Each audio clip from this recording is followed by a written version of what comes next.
Hi, this is Rob Yates, and this is the video for Homework 4 of Unit 2, Rate of Change. Please remember to put in your first and last name and the period you have math. Okay, number 1 says, each part A through D represents a different tile pattern. For each one, determine how the pattern is growing and the number of tiles in figure 0. I'll show you work or explain your reasoning. Well, looking at A, we have figure 2, figure 3, and figure 4. Figure 2 has 1, 2, 3, 4, 5, 6, 7, 8, 9, 10, 11, 12, 13 tiles. Figure 3 has 2, 4, 6, 8, 10, 12, 14, 15, 16, 17, 18 tiles. Figure 4 has 2, 4, 6, 8, 10, 12, 14, 16, 18, 19, 20, 21, 22, 23 tiles. So we can see between each figure it goes up 5. 13 plus 5 is 18. 18 plus 5 is 23. And it goes up 1 between each figure. So, to figure how many tiles are in 0, we have to go back once to 1 and then again to 0. We lose 5 tiles each time, so 13 minus 10 equals 3,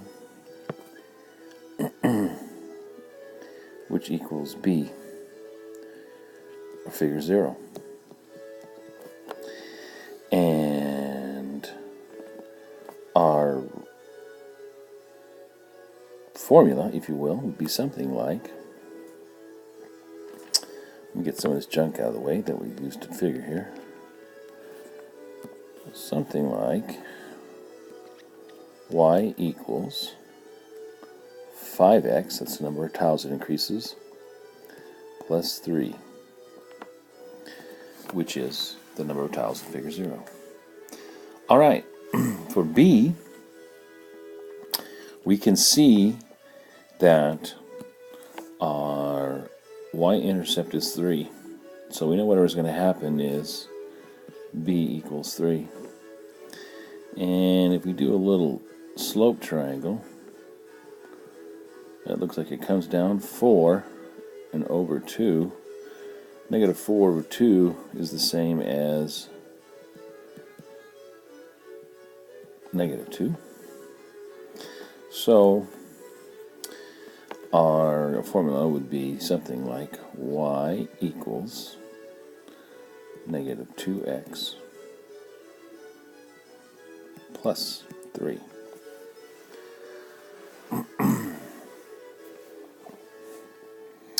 In C, you know that B equals negative 14. M equals the number in front of x. There you go. On our table, remember that where x is 0, that's B. So B equals, and then we have to figure out how much it decreases. 3 to negative 2 is minus 5. 2 to 7 is minus 5. Negative 7 to negative 12 is minus 5. So M equals negative 5. Please write a y equals what x plus what equation to fill that out. Number 2 says, using what you know about slope and y-intercepts, quickly graph each of the following equations below on the coordinate plane. Y equals 3x plus 5. Plus 5 is my y-intercept, so I just go to 1, 2, 3, 4, 5, and I make my dot right there to show that that's where it goes through. To graph the rest of the line, I just have to use the slope. 3 over 1. 1, 2, 3 over 1. 1, 2, 3, and 1 right here. 1, 2, 3. 1, 2, 3. Here's my line. Something like that. Do the same thing over here. Plus 10. I got to go down 2 over 1. Down 2 over 1. Etc. I'll let you complete that one. I'll remind you that for this third one, when we have no b written down, that means it's plus 0, which means my y-intercept is right here. And I have to go up 1 and over 2 to get my rise over run correct. I'll let you do that. I know you can handle it. Okay, let's move on. Oh my goodness. Look what I've done.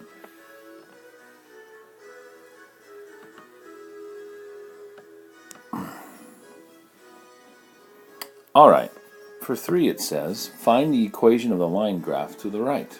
Explain how you know. My y-intercept equals what? That looks like positive 1 to me.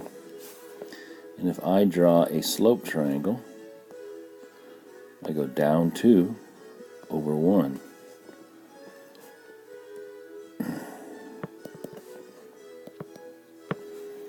Well, if m is negative 2 and the y-intercept, or b, is 1, my y equals mx plus b linear formula would be y equals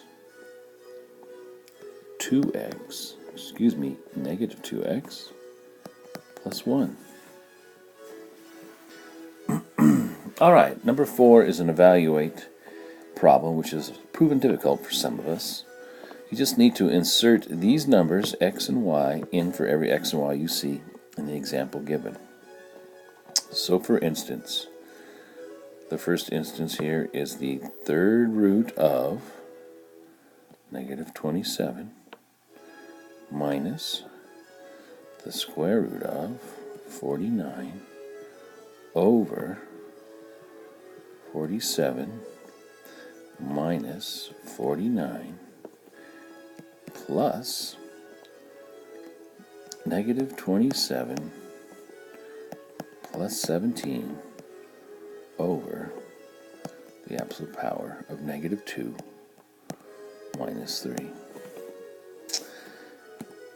All right, looking at our first problem, the cube root of negative 27, on your calculators, that is the math button, then 4, then enter, then you enter negative 27, and you would come up with negative 3 minus the square root of 49 is 7 over 47 minus 49 is negative 2 plus negative 27 plus 17 leaves me with negative 10, right? And then negative 2 minus 3 is the absolute power of negative 5. That gives me negative 10 over 2, because the absolute power of negative 2 is positive 2, plus negative 10 over 5, because the absolute power of negative 5 is 5. That's the same as negative 5 plus negative 2. What does that equal? I'll let you figure the rest of that one out. I think I led you all the way there. Number 5 says, give the tile pattern below. Well, we have to look at the number of tiles to figure that out. We've got 1, 2, 3, 4, 5, 6, 7. In figure 2, we've got 1, 2, 3, 4, 5, 6, 7, 8, 9. In figure 3, we've got 1, 2, 3, 4, 5, 6, 7, 8, 9, 10, 11 in figure 4. So we can tell that it is going plus 2 between each figure. So our slope, or m, equals 2. Now to figure out b, we have to go backwards twice, right? Figure 2 to figure 1, and then from figure 1 to figure 0. So that's minus 2, minus 2. 7 minus 4 is 3, so b equals 3. And our equation would be y equals 2x plus 3. To determine which figure number would contain 61 tiles, you would have to give 61 into the y section, finish out your equation like so, and then solve for x. For instance, minus 3, you get 58 equals 2x. Then you have to divide by 2. X equals what? I'll let you figure that out. Using the equation, it says for C, determine how many tiles would be in figure 78. Well, again, you use your equation, except this time they're giving you x. So you go y equals 2 times 78 plus 3. First of all, what is 2 times 78? It's like 158, I think. And then you add 3. Excuse me, 156. And you add 3, and that would give you the number of tiles in figure 78. 2 times 78 plus 3, what does that add up to?